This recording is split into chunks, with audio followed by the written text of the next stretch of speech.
You guys see that? Did y'all? And now she throwing up her hands. She throwing up her hands like she ain't just damn me. Boom. It is the cheap shot by Brianna Stewart on Sophie Cunningham. Brianna Stewart thinks elbows are the latest trend, and Sophie Cunningham was her first victim. What was supposed to be a routine preseason game? Nah, it turned into a physical showdown, leaving everyone wondering if Stewart's screen was just a dirty play in disguise. And if you think the refs handled it well, guess again. This one's only getting hotter as the controversy brews. Lead forward and assault Sophie Cunningham, bro. Dirty fucking play there. That was a dirty play. Now, it looked like the referee actually might caught this.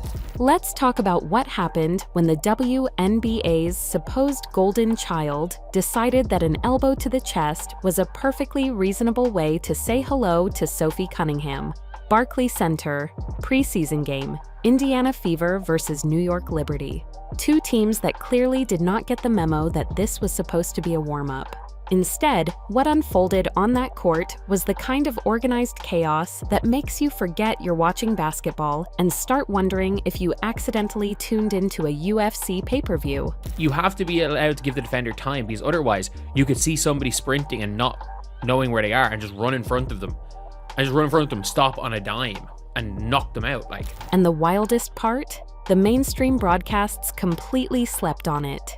ESPN was busy showing you highlight reels and pretty three-pointers, while the actual story of the game was being filmed by some random fan in the upper deck with a phone that probably has a cracked screen. That fan deserves a journalism award. Genuinely. It says we need to protect our enforcer Sophie Cunningham at all costs. This cheap elbow shot by 30 on the New York Liberty team, Brianna Stewart, is not acceptable. Where were the referees? And it looked like the referee did catch this, man. Then it said another slow-mo of the cheap shot by Brianna Stewart. Thank you. So here's what happened. Brianna Stewart, two-time WNBA champion, MVP, and apparently someone who missed the class on how to set a legal screen, decided to send Sophie Cunningham a very personal message. Not a text, not a wave, an elbow to the chest. Hard enough to make people watching from home rewind their footage 3 times just to confirm what they saw. Now, if we go back and look at what happened to Sophie, like people want to say Sophie did the same thing. Look at Sophie. Sophie ain't flopped. She immediately, Brianna Stewart, a big gal. Look, she ain't throw her hands up. See, there's a big difference. Watch this one here. Look. She flopped. Stewart immediately threw her hands up in that classic "who me" pose that literally nobody has ever believed in the history of sport. You know the gesture. It's the same one your little brother used when he broke mom's favorite vase and then stood there with both hands up like the ceiling suddenly became very interesting. Nobody bought it then. Nobody's buying it now. Routine offensive foul. And it is hilarious. People being basically like, oh, the enforcer needs the enforcer. The referees, to their credit, called it an illegal screen.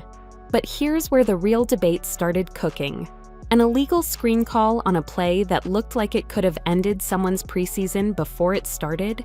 Fans were screaming that it should have been a flagrant foul. That the referees just don't get it right. They just don't get it right at all. And so for them to get it right this time is remarkable. Not because people want drama, but because there's a very real difference between a physical screen and deciding to use another human being's ribcage as your personal stress ball. The WNBA had a moment to make a statement about player safety, and instead they handed out a call that felt about as satisfying as getting a parking ticket dismissed on a technicality. Sure, technically justice. But was it really? So this is the full play here. So this is a slow motion version of it. So as you guys can see here, just look at this. Boom, bro. Boom. Just completely look at Brianna Stewart's face. And this is who we got in charge of negotiating the CBAs. Look at this. How do something like this happens always? And then there's Sophie Cunningham, who responded to getting elbowed in the chest the way most people respond to a mild inconvenience, which is to say, she absolutely did not respond at all. She absorbed that hit like she'd been waiting for it her whole career, stood straight up, and essentially decided the rest of the game was now her personal revenge tour. No flopping, no dramatic windmill arms, no rolling around on the floor looking for a foul call. She just looked at the situation, assessed it, and chose violence. The legal kind.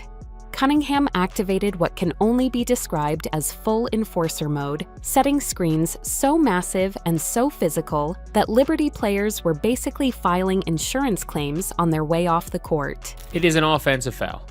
They are not the same plays, by the way. You want to know what the difference is here?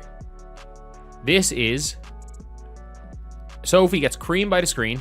People are like, oh, Brianna Stewart. There's this semi-viral post being like, Brianna Stewart cheap shot Sophie Cunningham. No, she didn't. Meanwhile, the New York Liberty's defenders were putting on a masterclass in performance art. These women were falling down like they'd been hit by invisible freight trains, arms flailing, bodies crashing, expressions of agony that would make Hollywood directors weep with pride. The contrast between Cunningham eating a real elbow and staying on her feet versus Liberty players discovering their inner drama school training after minor contact was so sharp you could cut yourself on it. Sophie Cunningham does not flop. Sophie Cunningham has looked flopping in the eye and decided it is simply beneath her. That alone deserves some kind of cultural recognition. All the time. And Sophie Cunningham did a double drag hard. Like, I don't know what they mean by that, but this right here, both feet clearly outside arc, driving towards the basket, left foot inside arc, screen set inside arc, contact made well outside the arc, all in 1 second of a video. Look, y'all see this? Here is the thing about Sophie Cunningham that a lot of people conveniently forget when they're busy talking about the Liberty star power. This woman spent 9 months rehabbing a torn MCL. 9 months of physical therapy, uncertainty, watching her teammates play without her, and doing the kind of grinding, unglamorous recovery work that cameras never show. Most players come back from that kind of injury playing cautious, playing scared, protecting the repaired knee like it's made of glass. Cunningham came back and finished with 13 points on 5 of 8 shooting, while also becoming Caitlin Clark's personal bodyguard. That is not a comeback story. That is a statement. She did not come back to exist. She came back to remind everyone exactly what the Indiana Fever would lose if they ever let her walk. Is the contract better than you thought it would?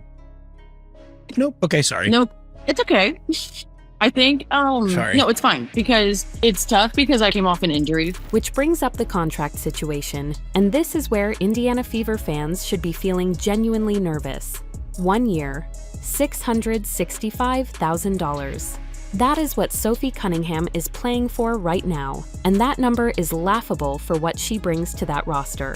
You can buy a lot of things for $665,000, but you cannot buy the psychological effect that Cunningham has on opposing offenses. Teams that want to rough up Caitlin Clark have to first look at Sophie Cunningham standing there like a sentient wall that has absolutely no interest in your feelings. That kind of deterrent changes how teams game plan. It changes how defenders approach Clark. It changes the entire energy of the Fever's offense because Clark can operate knowing that anyone who gets too physical with her is going to have a very uncomfortable conversation with Cunningham's screen on the next possession. When it comes to the offer that she ultimately received and accepted from the Indiana Fever in free agency. We all saw that contract, 1-year deal, $650,000, and we said to ourselves, that seems pretty cheap. Why is it that cheap? Is it the injury? Because she's coming off injury? Do they not think that she's going to get through a full season? The Las Vegas Aces have money. The Phoenix Mercury have interest. Both franchises understand the value of an enforcer who plays with that kind of fearless physicality and brings that kind of psychological edge to a roster. Indiana has every reason to lock Cunningham down before the season really starts, and every reason to be sweating right now thinking about what happens to Caitlin Clark's operating space if Cunningham decides she'd like to be paid what she's actually worth somewhere else. This is not a bench player situation.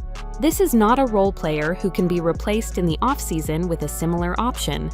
Sophie Cunningham is a personality, a brand, an identity, and the Fever's entire defensive philosophy wrapped into one person. That New York player was clearly hurt. Clearly out to hurt Sophie. That's Brianna Stewart. Didn't Sophie do the same thing in this game? Now, where was the referee? The ref called an illegal screen. What more do you want? I think people wanted that to be like a flagrant foul. So the referee did call it. Somebody said moving screens are not called too frequently in the modern day game. After the game, Cunningham posted a TikTok that somehow made all of this even better.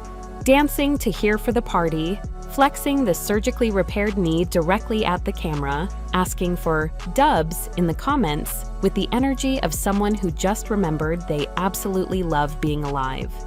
It was unhinged in the best way. It was the kind of social media moment that reminds you that the best athletes are the ones who play hard, talk bigger, and somehow make you root for them even if you're a Liberty fan, sitting there processing your feelings about the game. Cunningham's online presence matches her on-court presence exactly, which is rare. Most athletes perform on social media. Cunningham is just a personality. Sophie Cunningham, crazy. To paraphrase an old joke, I went to a WNBA game and a hockey game broke out. Seriously, there needs to be more ejections, suspensions, big fines for the offending players' team to stop these assaults. Now let's talk about the broader picture here, because this incident pointed a spotlight at something the WNBA has been quietly hoping people don't notice. The fan-filmed footage of Stewart's elbow did more to generate conversation, debate, and genuine engagement than anything the official broadcast produced from that game. People were breaking it down frame by frame. Sports commentators were using it on their shows. It spread across every platform because it was real, it was raw, and it told a story that the produced broadcast version of events simply did not tell. Fans are now essentially co-broadcasters.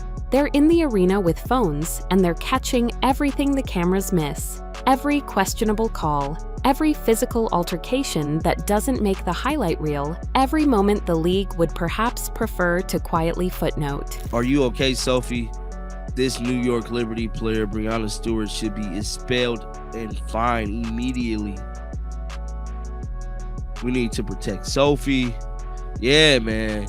This whole situation, and me personally, I feel like this is going to be a continuing situation.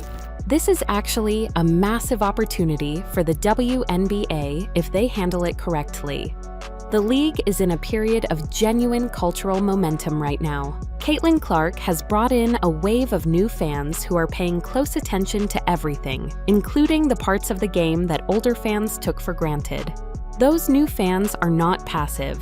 They're engaged, they're opinionated, and they are absolutely armed with the ability to film, upload, and distribute anything they see in real time.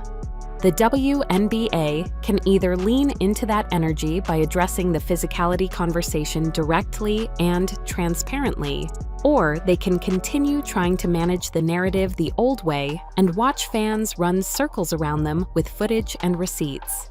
The Stewart situation was a test run. How the league responds to these moments going forward will define whether fans feel like partners in the growth of the sport or obstacles to be managed. But it's like, oh, Sophie Cunningham is being targeted and attacked by insert group that we don't like here because she's insert group. Brianna Stewart is not a villain in this story. She's one of the best players on the planet, and the elbow, whatever its intent, was called and penalized in the moment. But the reaction to it, the way it spread, the way it became the defining image of that game, says something important about where fan attention actually goes. It does not go to the box score. It does not go to the polished broadcast summary. It goes to the moment of conflict, the moment of grit, The moment where Sophie Cunningham takes an elbow to the chest and responds by making the next 12 minutes of basketball look like a personal vengeance mission. That is the story. That is what people watch and rewatch and share and argue about in comment sections for 3 days after the game ends. This was Sophie here.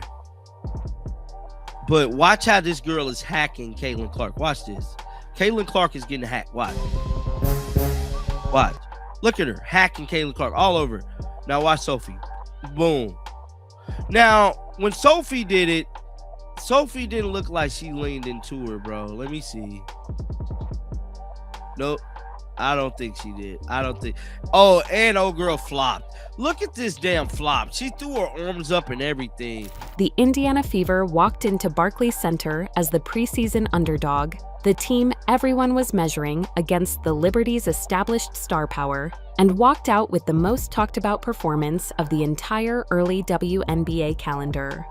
Not because of the score, because Sophie Cunningham decided that her job was to protect Caitlin Clark at all costs, and nobody, including a two-time champion with her hands in the air, was going to change that mission.